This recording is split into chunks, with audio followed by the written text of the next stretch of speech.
복된 예배 시간 되게 하여 주시옵소서. 예배 시간을 주님께 맡기옵고 살아계신 예수님의 이름으로 간절히 기도하옵나이다. 아멘. 할렐루야. 5월달 맞이하여 하나님의 은혜와 축복이 여러분 가정과 직장과 사업장과 계획하는 모든 일들에 충만하게 넘치기를 주님의 이름으로 축원합니다. 오늘 설교 제목은 예수에 미쳐야 된다라고 이렇게 짰습니다.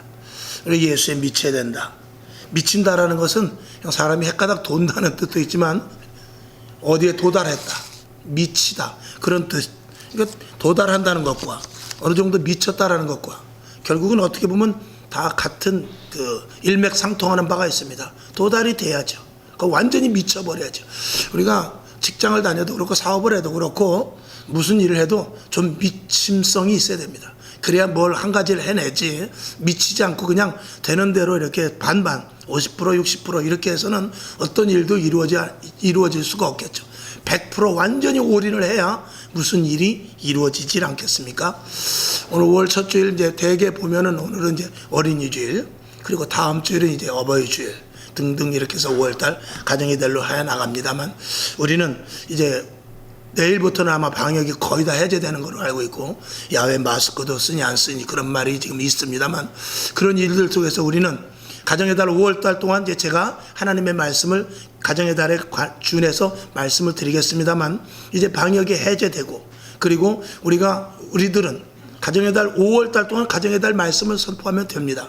근데 오늘 첫 주일을 맞이하여서 우리가 무엇을 해야 되느냐, 더욱더 이 코로나가 해제되면서 방역이 해제되면서 우리가 어떻게 신앙생활을 해야 될 것에 대해서 오늘 첫 주에 말씀을 드려야 맞을 것 같아서 오늘 말씀을 드리고, 그리고 앞으로 5월달, 6월달, 7월달 계속해서 우리가 이제 승리, 또 열매, 또 뿌리는 것은 당연하고 이렇게 해 나가야 될 것으로 생각이 됩니다. 아멘.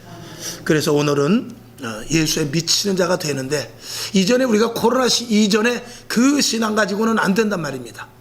코로나 이전의 신앙 때문에 코로나가 왔다고 해도 과언이 아니거든요. 그때 신앙이 해이해졌기 때문에 이 코로나라는 어려운 일이 왔고, 그리고 코로나가 왔을 때 교회가 정말 힘없이 무너지는 것을 봤어요. 이제는 코로나가 해제되고 우리가 다시는 신앙과 믿음을 우리가 완전히 무장을 해서 또다시 제2, 3의 코로나가 온다 할지라도 이제는 흐트러지지 않고 이제는 믿음이 절대로 하락돼서는 안 되겠다 하는 그런 심정을 가지고 다시 한번 새 출발하는 마음을 가지고 믿음을 세워나가야 되겠다 하는 그런 마음을 가지고 오늘 말씀을 드립니다. 여러분, 이제 온전한 무장된 신앙을 가지고 다시 신앙생활 처음 한다는 생각을 가지고 예수의 신앙의 교회의 말씀에 매진할 수 있기를 주님의 이름으로 축원합니다. 우리가 항상 생각하는 게, 저 역시도 그렇습니다만은, 어떻게 하면 나를 부인하고 100% 순도의 믿음을 가지고 이 순종의 온전한 순종의 신앙생활을 할 수 있을까? 이것이 항상 우리들에게 고민이죠. 걱정이고, 그리고 바라는 바이기도 합니다. 믿음의 선배들을 보면서 정말 상황이나 분위기와 형편 이런 것들에 전혀 관계없이 말씀을 고수하고 살 수 있을까? 이것을 우리가 생각해 보게 되는 것이죠. 그런데 우리가 믿음의 선배들 이렇게 생명을 걸고 복음, 믿음, 말씀을 지켰던 것은 그들의 사명과 표대가 확실했기 때문이다라는 것을 볼 수 있습니다. 그러니까 예수를 믿어도 확실하게 분명하게 믿었기 때문에, 하늘나라에 대해서 분명하게 믿었기 때문에, 성경 말씀이 이루어지는 것을 체험했기 때문에, 하나님 앞에 온전히 사로잡혔기 때문에 그 환경과 조건과 그리고 생명의 위협에 관계없이 믿음을 지켰다라는 것이죠.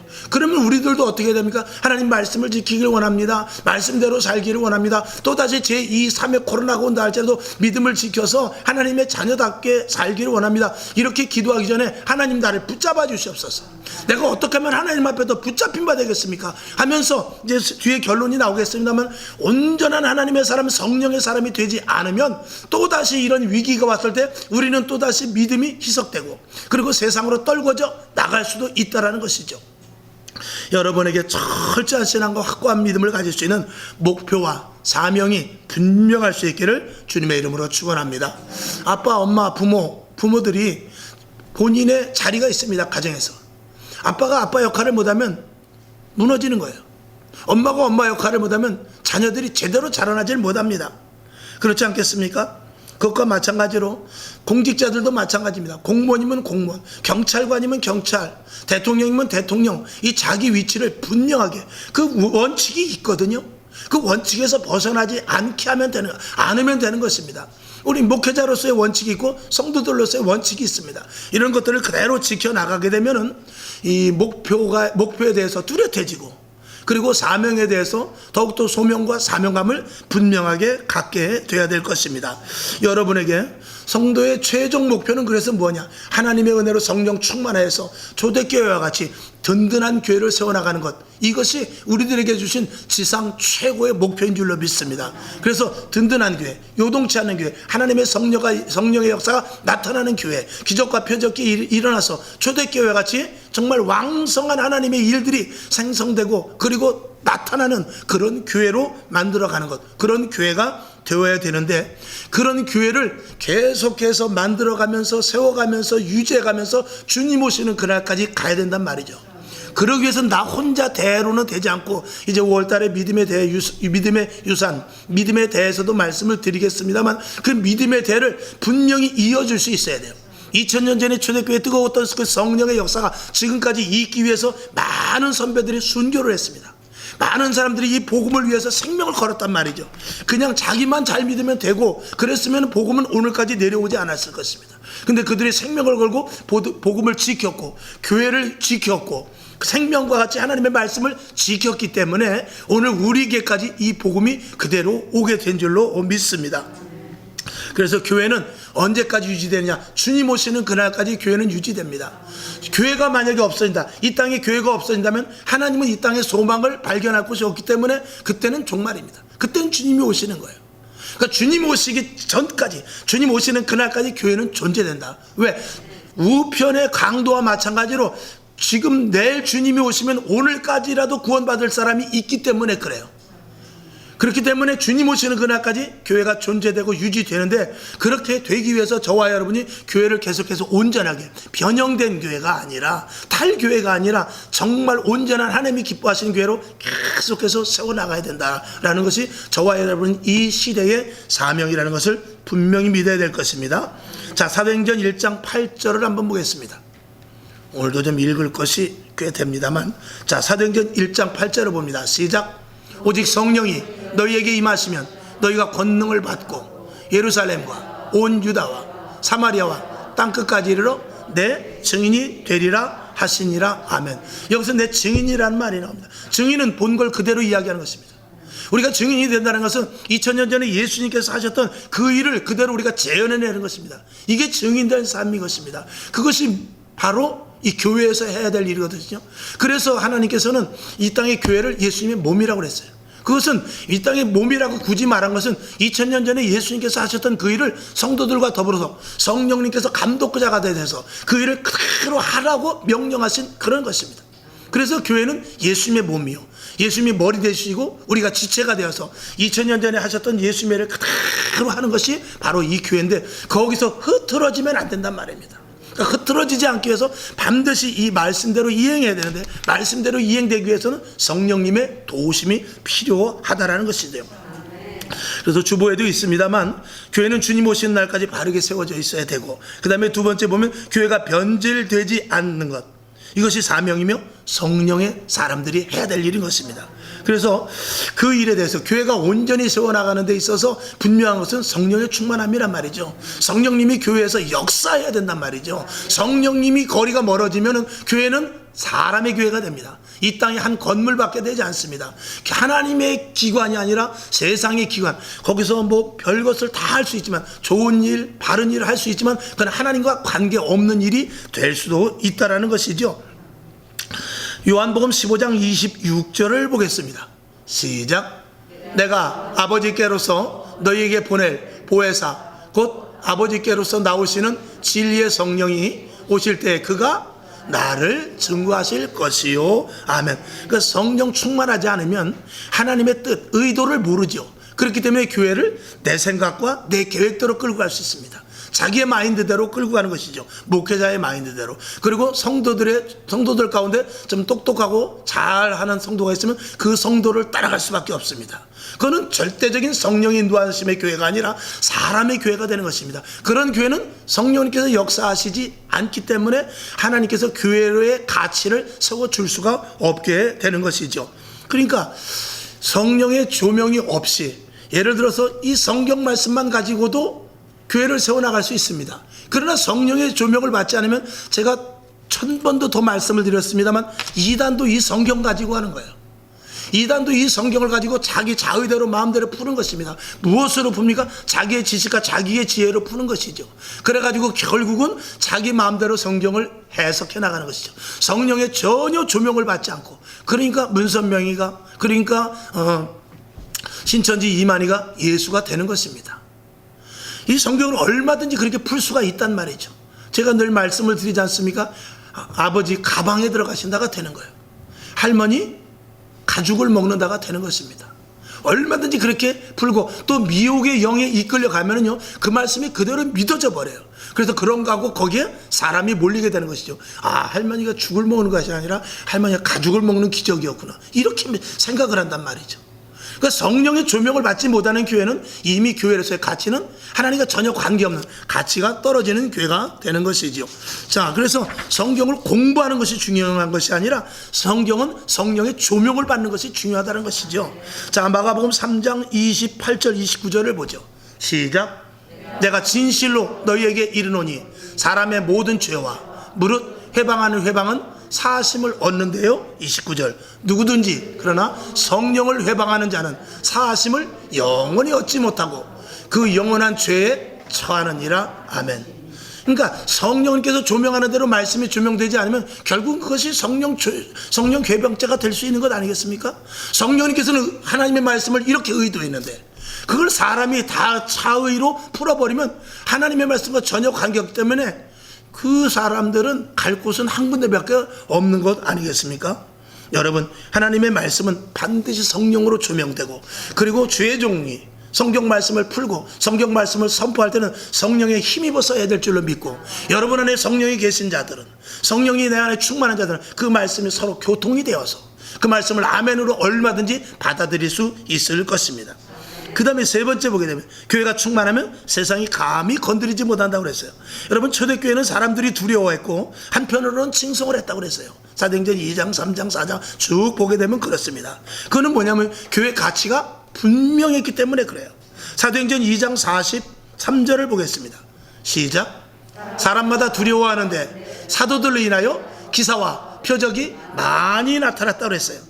여러분, 성령 충만하지 못하니까, 교회에 성령의 역사가 나타나지 않으니까 마귀가 먼저 알고 교회를 자기 맘대로 갖고 노는 것입니다. 사람을 통해서, 지식을 통해서, 경험을 통해서 이렇게 하는 것이죠. 자, 그런 사람들에게는 그 교회가 부흥되고 나름대로 목회자가 나름대로 능력을 발했다 할지라도 성령이 아니고 성령과 비슷한 악령의 역사도 있을 수 있단 말입니다. 그건 성경에서 분명히 하고 있는 말씀입니다. 예수님께서 말씀하셨죠. 마태복음 7장 23절을 봅니다. 시작. 그때 내가 저희에게 밝히 말하되 내가 너희를 도무지 알지 못하니 불법을 행하는 자들아 내게서 떠나가라 하시니. 아멘. 하나님, 내가 귀신도 쫓아냈습니다. 하나님, 내가 능력도 발했습니다. 내가 병든 자도 고쳤습니다. 근데 하나님께서 뭐라고 그러냐면 내가 도무지 너를 알지 못한다는 거예요. 그러면 하나님의 역사 외에 마귀의 역사가 있다는 것입니까? 없다는 것입니까? 그러면 하나님이 기뻐하시는 교회가 있고 마귀가 보이지는 않지만 마귀에 의하여서 움직여지는 그런 교회들도 있다는 것입니다. 특별히 이단 교회는 말할 것도 없죠. 거기는 예수 이름은 붙여놨지만 십자가는 걸어놨을 수 있을지 모르지만 거기 주도하는 것은 마귀의 영이란 말입니다. 그런 것들은 결국에 와서는 다 내가 너를 도무지 모른다, 슬피 울며 이를 갈미 있는 자리에 가게 될 것입니다. 여러분, 그래서 교회 안에는 성령이 충만하면요 외부에서 건드리지 못합니다. 강직한 신앙과 믿음을 가지면은요 사람들이 그렇게 타치하지 못합니다. 이랬다 저랬다 희석을 하니까 사람들이 우리를 마음대로 갖고 노는 것 아니겠냐, 이렇게 극단적으로까지 말씀을 드릴 수 있는 것입니다. 절대로 신앙은 타협 불가입니다. 아멘이시죠? 예. 그 다음에 네 번째 보면 교회의 타이틀이 분명해야 된다. 이 타이틀이라는 것은 뭐냐면 성령의 조명입니다. 성령 충만입니다. 왜 교회라면 성령이 감독자거든요. 그러니까 교회 위에 누가 계십니까? 성령님이 계시는 거예요. 그러니까 성령님의 조명을 받지 못하고 성령의 감독함을 받지 못하면 그 연극과 그 어떤 영화를 할지라도 다 제로가 되는 것입니다. 반드시 감독자가 하는 대로 연극이 영화가 만들어져야만 그게 100% 순도 100%의 그대로 영화가 되는 것이죠. 의도대로. 우리가 이렇게 다녀보면은요, 병원 같은 데 보면 서울대병원, 또 뭐 연세대 뭐 동물병원 이런 것들이 있어요. 이름을 그렇게 붙이지 않습니까? 체육관 보면 무슨 뭐 한국체대, 용인체육대 이렇게 이름을 붙입니다. 미술학원은 어디가 제일 많죠? 홍익대. 홍대 나오면은 미술은 알아주잖아요. 그렇게 나름대로 자기가 태권도장을 하면서, 자기가 병원을 하면서, 자기가 미술학원 하면서 왜 그 이름을 붙입니까? 그 타이틀을 이름이 있기 때문에 그런 것이죠. 그런 교회에 또 다른 이름은 무엇입니까? 성령이 행하시는 자리거든요. 그 교회가 성령의 역사가 아니면 우리는 그냥 교회야, 이런 교회야. 그리고 아무리 교회라고 해봐야 거기서 성령의 역사가 나타나자면 그 교회는 실제적인 교회가 될 수 없다라는 것이죠. 그래서 여러분, 우리 교회가 무슨 교회냐면 성령님이 함께 하시는 교회다. 그것이 그냥 아무 주제 없이 나와야 돼요. 우리 교회는 봉사하는 교회 좋아요. 우리 교회는 뭐 이웃을 돕는 교회 좋습니다. 우리 교회는 성경 공부 많이 하는 교회 좋아요. 우리 교회는 목사님이 잘생겼다, 뭐 그것까지도 좋아요. 그런데 우리 교회에서 성령의 역사가 나타나지 않는다면 그 교회는 아무런 하나님과 관계가 없는 교회가 되는 것입니다. 반드시 성령님의 조명, 성령님의 인도하심, 성령님께서 감독자가 되는 교회가 되어야 된다는 말이죠. 그런 성령의 역사가 자꾸 희석되는 것은 이제 뒤에 말씀을 드리겠습니다만, 그것은 사람이 먼저 되기 때문에 그렇습니다. 이런 것들은 철저하게 배제되어야 되죠. 여러분, 우리 교회가 성령의 교회로 타이틀이 이렇게 붙여질 수 있게, 야, 그 교회는 한번 가는데 정말 성령 충만하더라. 그 교회는 갔더니 정말 뜨겁더라. 그 교회는 갔더니 말씀이 뭐 정말 강하더라. 그 교회는 갔더니 내가 교회 성전문을 열고 들어가는데 벌써 십자가가 막 그냥 불이 붙은 것 같더라 등등, 이런 나름대로 어떤 것이 그 성령으로 말미암은 것이 있어야 되는 것입니다. 그렇지 않으면 교회에서의 가치가 무슨 의미가 있느냐 이것이죠. 여러분, 그런 교회를 저와 여러분이 만들어 나가야 돼요. 그런 교회를 여러분들이 세워가야 돼요. 그런 교회를, 그리고 주님 오시는 그날까지 대를 이을 수 있어야 돼요. 저도 후계에 대해서 걱정을 합니다. 근데 저와 영성이 똑같은, 그리고 저와 하나님과 영성이 똑같은 성령이 역사와 나의 선포되는 말씀과, 그리고 우리 후대도 똑같은 성령님, 저 또 후대, 여러분 성도들도 마찬가지고 똑같은 그 성분을 가지고 주님 오시는 그날까지 가야 되는데 그게 걱정이란 말이죠. 그러니까 그것을 위해서 걱정할 것이 아니라 기도를 해야죠. 그 주님 오시는 그날까지 변치 않는 교회, 불변하는 교회가 되어야 이 복음에서 위배되지 않는 그런 교회로 세워나가는 것이 저와 여러분이 지금 해야 될 일입니다. 이건 사명이에요. 사명 중에 가장 큰 사명은 교회를 바로 유지하고 바로 세우고 바로 이어져 가는 것, 이것이 저와 여러분이 최대 마지막 사명입니다. 하나님 앞에 가서 뭐 하다 왔냐? 그러면 교회를 바로 세워다 왔습니다. 그게 우선이에요. 그게 최고입니다. 그래서 축복받고 능력받고 병든 자를 고치고, 그건 다 부수적인 것입니다. 그렇게 해서도 교회가 이어지지 못하면 그건 소용없는 것입니다. 주님 오시는 그날까지 저는 교회를 온전히 세우기 위해 왔습니다. 이렇게 하나님 앞에 고백을 하고, 그래 잘하였도다, 이런 칭찬을 저와 여러분이 분명히 들어야 될 것입니다. 그러니까 교회는 다섯 번째 보면, 교회는 상황에 따라 움직이는 것이 아니라 오직 말씀에 따라 움직여야 되는데, 그 말씀에 따라 움직일 때 성령님께서 역사를 하게 되는 것입니다. 교회는 그러니까 사도들 때나 지금이나 교회는 절대적으로 변함이 없어야 됩니다. 그 성분, 그 함량, 그 톤 그대로 가지고 있어야 되죠. 변색되거나 변질되거나 이상한 방면으로 이 변화가 되어 있으면 안 된단 말입니다. 오늘도 저와 여러분, 온전한 교회를, 시대에 따라가는 교회가 아니라 변찮은 교회를 계속해서 유지해 나가고 세워나가는 저와 여러분이 되어야 될 것입니다. 그래서 지금 이 시대의 큰 문제가 뭐냐면 이 개인주의입니다. 교회 중심이 아니라 사람 중심의 교회인 것이죠. 이거는 교회 공동체를 무너뜨립니다. 왜? 한 사람 한 사람을 극대화시켜버리면요, 공동체는 없어져 버리고 맙니다. 손과 발이 박자가 맞아야 돼요. 도둑질도 뭐가 맞아야 된다고요? 손발이 맞아야 되는 거예요. 근데 손이 강하게 역사하고 발이 강하게 역사하고 때에 따라 불필요하게 한다면 그거는 이 몸의 공동체에서 어긋나게 되는 것입니다. 예를 들어서 손이 이것을 갖다가 물을 먹습니다. 밥도 먹고, 근데 입은 이렇게 맛있게 맛있다. 근데 손이 가만히 보니까 자기는 손 갖고 수고만 하지 이게 힘만 들단 말이죠. 가만히 혀를 보니까, 입을 보니까 너무 맛있게 먹고 있는 거야.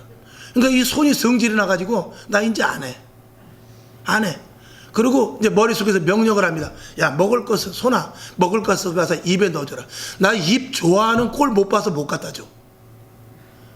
그러니까 입이 심심하니까 손이 굉장히 기분이 좋았어요. 그렇지, 내가 안 하면 네가 뭔 재미가 있겠어. 그게 좋았는데 나중에 어떻게 되죠? 손에 힘이 빠지는 거예요. 먹어야 손에 힘이 가지 않습니까? 이 공동체라는 것은 자기 자신의 철저한 희생 속에서 자기가 자라나는 거예요. 그게 바로 교회거든요. 세상은 그렇지 않습니다. 세상은 자기만 잘나면 됩니다. 바다에서 배가 파손이 돼도 자기만 구명보트 나오면 됩니다. 그러나 우린 그렇지 않습니다. 남을 살리고 내가 죽는 것이 교회입니다. 이것이 교회와 세상이 전혀 다른 점이죠. 여러분에게 이런 개인적인 것은 교회 안에서는 다 소멸돼야 돼요. 교회는 온전한 공동체, 하나님이 주권자 되시고, 그리고 예수님이 주인이 되시며 성령님께서 인도자 되시는 그런 교회가 진정한 교회인 것입니다. 그래서 이 온라인 예배나 인터넷 예배 이런 것들도 사실은 이 공동체를 무너뜨리는 굉장히 큰 역할을 감당하게 합니다. 그래서 이건 언제까지나 보조의 역할이지, 내가 오늘 정말 큰 병원에 있다든지 아니면 정말 피치 못하게 교회 가지 못할 그런 상황 가운데 할 수 없이 볼 수 있는 것이 인터넷 예배 이것이지, 인터넷 예배가 중심이 되고 교회 예배가 차선이 된다, 만약에 그렇게 된다면 그건 개인주의로 흘러가 버리기 때문에 교회는 교회로서의 가치가 절대적으로 훼손되고 그 교회는 오래가지 못한다는 것이죠. 이 교회 안에서 오늘도 이제 성찬을 합니다. 교회 안에서 가장 중요한 것이 뭐냐면 세례와 성찬입니다. 이 세례는 거듭남입니다. 할렐루야. 세례는 내가 죽고 다른 사람이 된다는 거예요. 그래서 거듭남인 것입니다. 성찬은 뭐냐? 주님과 하나예요. 주님과 하나 된다는 의미인 것입니다. 그래서 우리가 세례를 받아서 이제 거듭난 자로서 이제 예수 그리스도와 하나가 되기 위해서 오늘 성찬을 하는 것입니다. 이것이 교회 안에서 절대적이고, 이건 고린도전서에 보면 사도 바울이 말했고 예수님께서도 말한 대로 이걸 어떡하지? 주님 오시는 그날까지 계속해서 이걸 행하라는 것입니다. 왜? 교회는 끝까지 하나가 돼야 되기 때문에, 교회는 언제든지 변화가 돼야 되는 장소이어야 되기 때문에 그런 것입니다. 이것이 철저할 때 주님이 기뻐하시는 교회, 그리고 음부의 권세가 틈타지 못하는 교회, 코로나가 다시 또 온다 할지라도 이겨낼 수 있는 능력의 교회가 될 줄로 믿습니다. 그 다음에 성령의 역사가 일어나지 못하는 이유 중에 가장 큰 이유는 뭐냐면 지식입니다. 이 지식, 아는 것 때문에 그렇거든요. 이 지식주의는 성령으로 거듭난 자들의 교회를 파괴합니다. 그래서 먼저 생각하는 것이 눈에 보이는 것, 먼저 생각하는 것이 육체적으로 느꼈던 경험, 먼저 생각하는 것이 주변의 환경, 이것이 성령님보다 우선이 되거든요. 홍해 앞에서 우리는 주저할 수밖에 없습니다. 여리고성 앞에서 우리는 뒤로 돌이킬 수밖에 없습니다. 그러나 성령님은 그렇게 하시지 않습니다. 그것을 넘으라는 것이죠. 길을 갈라주시겠다라는 것이죠. 죽은 자 앞에서도 우리는 그냥 무릎을 꿇을 수밖에 없지만 우리는 죽은 자를 살리는 능력을 갖게 되는 것입니다. 이것이 바로 우리는 사람의 생각과 사람의 계획, 사람의 지성, 인본, 과학, 논리가 아니라 바로 하나님의 성령의 강력한 역사 속에서 일어날 수 있는 교회고, 그것이 바로 초대교회였습니다. 죽은 자가 살아나고 예수님께서 오병이어의 기적이 일어나고 했던 것들은 이 세상의 모든 법도를 초월하여, 이 세상은 자연 계시에 의하여서 하나님께서 아침에 해가 뜨게 하고, 그리고 저녁이면 해가 지게 합니다. 그리고 봄, 여름, 가을, 겨울 이 사시사철이 바뀐 적이 없습니다. 그건 하나님께서 하시는 일이에요. 그런데 그 하나님께서 하시는 그 놀라운 일들이 변함이 없습니다. 저는 두려운 것은 뭐냐면 오늘도 해가 뜨는 것에 대한 두려움이 있습니다. 오늘도 철이 바뀌자는 것에 두려움이 있습니다. 왜 그렇죠? 이 철저한 하나님의 말씀이 이 철저할진데 분명히 하나님께서는 천국과 지옥을 분명히 실행하실 것이다. 그런 생각을 한다면 아침에 해가 뜨고 저녁에 해가 분명히 지고 비가 오고 바람이 부는 것에 대해서 우리는 두려울 수 있죠. 하나님이 분명하시는 그 약속이 이 자연 환경을 통해서 나타나기 때문에 그렇죠. 그리고 그 자연 환경 안에 이 성경 말씀에 들어있는 놀라운 초자연적인 하나님의 특별한 계시의 말씀이 이 속에 있어요. 이것을 우리는 믿고 나가는 것입니다. 세상 사람들은 세상의 원리에 의해 살지만 우리는 이 성경에 있는 것은 여러분 태양을 멈추게 할 수 있는 것입니다. 밤이 낮과 같이 환해질 수 있고 예수님께서 십자가 못 박혀 돌아가셨을 때는 그 대낮이었지만 캄캄했다고 그랬어요. 죽은 자가 살아나는 것은 세상에서는 할 수 없는 일입니다. 문제가 있을 때 문제보다도 내가 약하면 절대 그 문제를 해결할 수 없는 것이 세상의 논리와 법칙입니다만 성경은 그렇게 말하지 않습니다. 성경은 모든 것들을 이기며 능히 감당하며 세상에서는 할 수 없는 일들을 능력 주시는 자 안에서 모든 것을 할 수 있는 바와 마찬가지로 성경은 초자연적인 일들이 일어나는 것입니다. 문둥병을 고치기 위해서는 성경은 이렇게 말하고 있어요. 요단강에 들어가라는 것입니다. 왜 문둥병을 고치는데 좋은 의사를 알려주지 않고 왜 요단강에 들어가라고 하는 것인가? 그게 하나님의 방법이고 믿는 자들에게 통용되는 방법이기 때문에 그런 것입니다. 저와 여러분, 교회는 그런 것이죠. 교회는 그래서 지성, 이성이 문제가 아니라 철저하게 하나님의 성령의 역사로 나타나 성령으로 말미암는 교회다라는 것을 저와 여러분이 분명히 알아야 되죠. 또 위험한 것이 뭐냐면 혼합주의인 것입니다. 이 혼합주의라는 것은 이 교회관이 없어요. 즉 다시 말해서 성경을 하나에 그냥 우리가 이렇게 책으로만 놓고 있지 실질적으로는 자식 교단의 교리나 아니면 자기가 배워온 어떤 그 방식 이런 것들을 적당히 믹스해 가지고 예를 들어서 그런 분들도 많이 있습니다. 사업수단, 경제적인 방법, 그리고 여러 가지 자기 자신의 그 놀라운 그 지혜로 말미암은 마인드, 자기가 추구하는 것, 그리고 세상적인 프로그램 이런 것을 가지고 교회를 이끌어 나가는 교회도 얼마나 많은지 모릅니다. 그러나 그것이 절대적인 성령의 역사가 아니라면 그런 모든 것들을 차라리 버리는 것이 낫단 말이죠. 그것으로 말미암아 교회가 부흥됐다 할지라도 하나님과 무관한 교회가 될 수 있기 때문에 그렇습니다. WCC라든지 종교 다원주의 이런 모든 것들은 교회 정체성을 완전히 훼손시키는 것입니다. 우리는 철저하게 성경 말씀에 의거하되 성령의 조명을 받아야 될 줄로 믿습니다. 로마서 12장 2절을 보겠습니다. 자, 시작. 너희는 이 세대를 본받지 말고 오직 마음을 새롭게 함으로 변화를 받아 하나님의 선하시고 기뻐하시고 온전한 뜻이 무엇인지 분별하도록 하라 그랬습니다. 오직 말씀으로 든든히 세워져야 되죠. 그리고 성령의 철저한 역사로 말미암아 교회가 세워져 나가야 된다는 것입니다. 그 다음에 6번째 아주 중요한 말씀인데 교회에서 일어나는 모든 일은 사람이 결정해서는 안 됩니다. 교회에서 일어나는 모든 일들은 하나님이 결정권자입니다. 그래서 회의도 좋고 토론도 좋고 다수결도 좋지만 그것보다 우선되는 것은 하나님의 말씀입니다. 우리가 성도들에게 상담을 해보면 참 아쉬운 부분은 뭐냐면 예를 들어서 제가 가게를 하기를 원합니다. 아니면 제가 직장을 가기 원합니다. 내가 이 일을 하기를 원합니다. 그리고 상담을 하러 오면은 이걸 좀 했으면 어떨까요? 이걸 한번 해보고 싶은데요. 이렇게 말하면서 그러게요. 조금 더 기도해보죠. 이렇게 우리가 이제 말하면서 작정해서 그러면 가정에 가서 한 3일 우리가 기도해 봅시다. 이러면은 뭐라 하냐면 근데 벌써 다 가게 계약을 해놓고 온 거예요. 그러니까 상담이 안 되죠. 우리는 가정의 문제, 부부간의 문제, 자녀들의 문제, 예를 들어서 이혼 문제, 술 중독, 알코올 이런 모든 문제를 만약에 상담으로 왔을 때 목회자는 언제든지 성경적으로 그걸 해석해 줄 필요가 있어요. 그것이 그 사람의 형편과 사정이 맞지 않더라 할지라도 주의 종은 분명하게 말해줘야 해요. 그래서 그것이 싫고 지금 상황이 그런 상황이 아니라 할지라도 반드시 가정의 문제, 직장의 문제, 사업장의 문제, 자녀들의 문제, 술, 도박, 중독 이런 여러 가지 모든 상담의 문제에 대해서 반드시 성경적으로 말을 해줘야 돼요. 그래서 교회를 안 나오고 그것 때문에 목사님을 싫어한다 할지라도 그렇게 말해야 돼요. 그 원칙이 서지 않으면 교회는 탈교회가 됩니다. 그 교회는 하나님이 역사하실 수가 없어요. 만약에 그런 성도와 함께 교회를 한다면은요, 교회를 이끌어 나간다면은 성도와 목회자는 항상 벽이 있게 마련이에요. 그렇지 않겠어요? 상담만 했는데 자기 생각과 다르니까 이게 참 답답한 거죠. 그러니까 목사님이 이렇게 말하는데 자기는 이렇게 하고 싶단 말이죠. 그러면은 거역은 못하고 교회는 나오지만 목회자와 성도들 간에 어떻게 하죠? 항상 이 거리가 있게 마련입니다.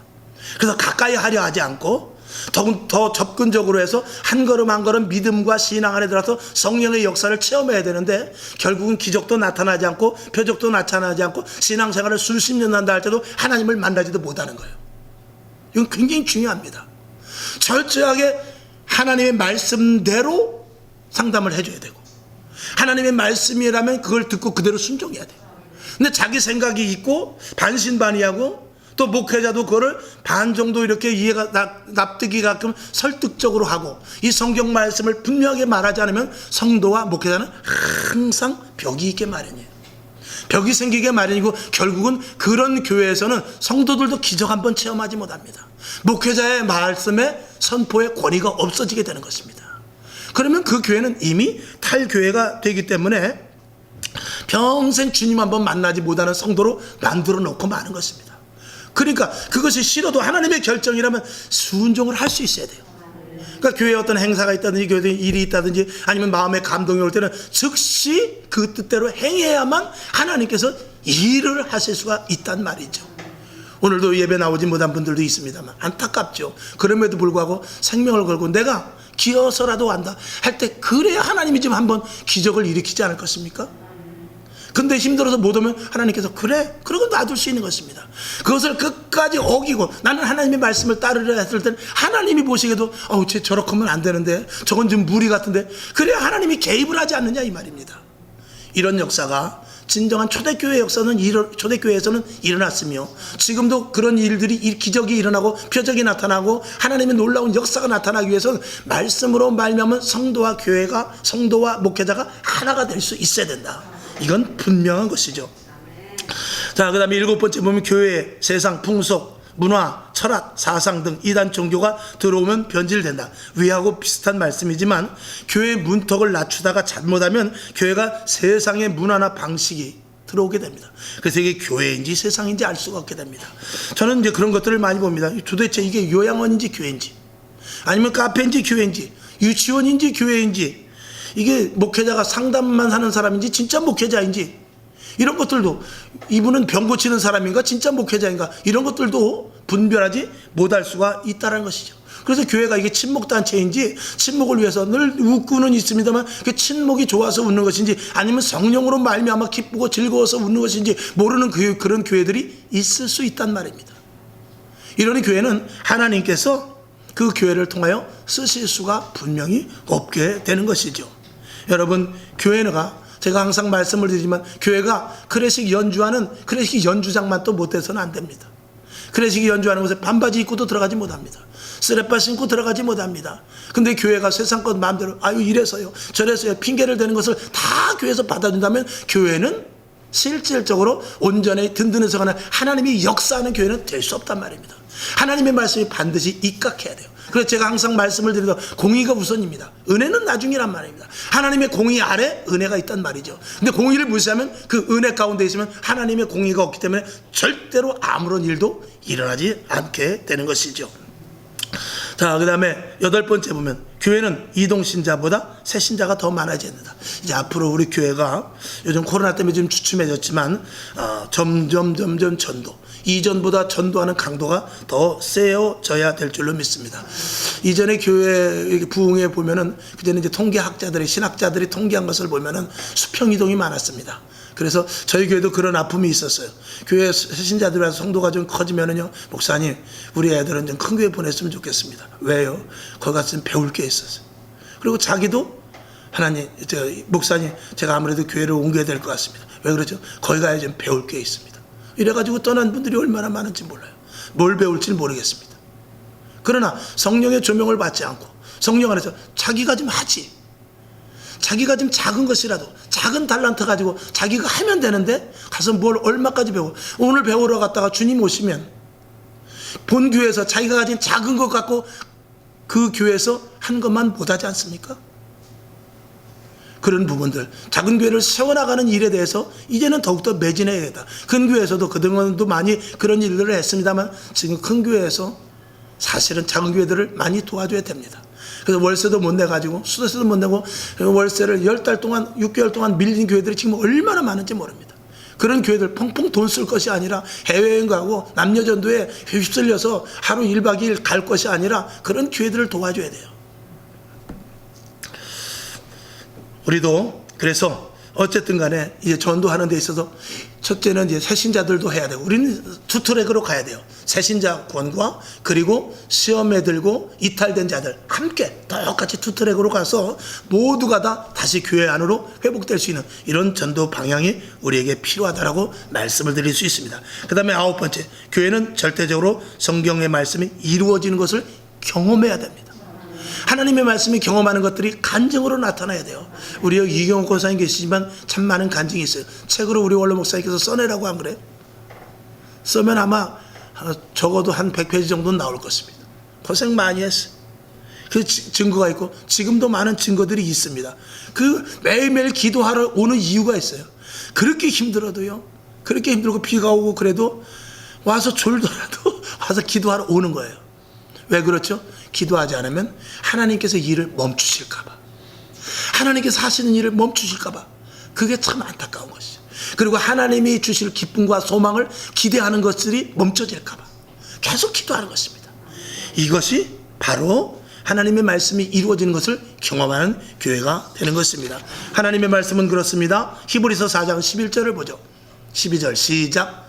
하나님의 말씀은 살았고 운동력이 있어 좌우의 날선 어떤 검보다도 예리하여 혼과 영과 및 관절과 골수를 찔러 쪼개기까지 하며 또 마음의 생각과 뜻을 감찰하나니. 아멘. 성경의 약속의 말씀이 예를 들어서 공부로 끝나고 머릿속에 집어넣는 지식으로 끝난다면 무슨 의미가 있겠습니까? 반드시 이루어져야죠. 드러나야 될 것이 아닙니까? 보이지 않는 것이 믿음으로 말미암아 드러나야 될 것이 아닙니까? 반드시 이루어지는 교회로 저와 여러분이 세워나갈 수 있기를 다시 한번 주님의 이름으로 축원합니다. 그 다음에 10번째, 교회는 예수의 붙잡힌 자들이 모인 것입니다. 하나님께서 창세전에 우리를 택정하셨어요. 근데 우린 그걸 잊습니다. 그리고 교회 안에서 내 맘대로 하죠. 사도 바울은 그걸 알았어요. 창세전, 에베소서에 있는 대로 창세전에 나를 택하셔서 온전한 교회, 주님이 기뻐하시는 교회, 주님 오시는 그날까지 온전한 교회를 세워나가라고 나를 부르셨구나. 그리고 교회 안에서 내가 가진 달란트를 가지고 나를 통해서 하실 일이 있구나. 이거를 분명히 알았다는 것입니다. 거기는 생명의 위협도, 거기는 고난이나 고초와 그리고 자기를 방해하는 모든 것들이 아무런 문제가 되지 않았다는 것입니다. 이것이 이 사도 바울에게 있어서는 결국은 하나님의 일을 로마에까지 가서 복음을 전하는 데까지 가게 된 것이죠. 사도 바울은 미친 사람 소리를 들었습니다. 오늘 제목이 예수의 미친 자라고 그러지 않았습니까? 자, 사도행전 26장 24절을 보죠. 시작. 바울이 이같이 변명하되 베스도가 크게 소리하여 가로되 바울아 내가 미쳤도다. 내 많은 학문이 너를 미치게 한다 아니. 그는 성경에 능통한 자입니다. 구약을 줄줄줄줄 외우는 사람입니다. 그런 자가 하나님에 대해서, 예수님에 대해서, 복음에 대해서, 부활에 대해서 계속 이야기하니까 네가 종교에 미쳐버렸구나, 예수에 미쳐버렸구나, 이런 것이죠. 그러고 나서 더 이상 말하자고 이 사람 죄 없다 그랬어요. 여러분, 예수에 미치는 자가 돼야 돼요. 그래서 입만 열면 예수가 나와야지, 입만 열면 세상 말이 나온다 그러면 안 된단 말이죠. 여러분에게 오직 예수로 살아갈 수 있기를 주님의 이름으로 축원합니다. 사도 바울은 오히려 이렇게 말해요. 고린도후서 5장 13절을 봅니다. 시작. 우리가 만일 미쳤어도 하나님을 위한 것이래요. 만일 정신이 온전해도 너희를 위한 것이다 라고 이렇게 말합니다. 내가 예수에 대해서 미쳤다고 치자. 근데 너희가 나를 온전한 자로 본다면 나를 믿어라 이 말입니다. 여러분에게 이런 신앙이 있기를 주님의 이름으로 축원합니다. 지금 이러면 광신자라고 그러고 이단자라고 말할 것입니다. 근데 이게 정상인데 그러면 어떤 교회가 잘못된 것입니까? 지금 교회가 잘못됐습니까? 초대교회가 잘못됐습니까? 우리는 세상 사람들에게 미친 자, 광신자, 이단자 소리를 듣는다 할지라도 초대교회와 똑같으면 되는 거예요. 그러면 하나님이 인정하시고 거기에 성령의 강력한 역사가 나타나게 될 줄로 믿습니다. 결론으로 말씀을 드립니다. 로마서 1장 16절을 보죠. 시작. 내가 복음을 부끄러워하지 아니하노니 이 복음은 모든 믿는 자들에게 구원을 주시는 하나님의 능력이 됨이라. 첫째는 유대인에게요 또한 헬라인에게로다. 아멘. 복음을 어떻게 해요? 절대로 부끄러워하지 않는다고 그랬습니다. 우리는 예수의 피로 구속된 하나님의 것입니다. 나는 사라지고 예수님이 쓰시고자 하는 자리에 나를 내어줘야 돼요. 그 일에 내가 내어줄 수 있어야 되는 것이죠. 그러니까 설 미치면 부끄럽습니다.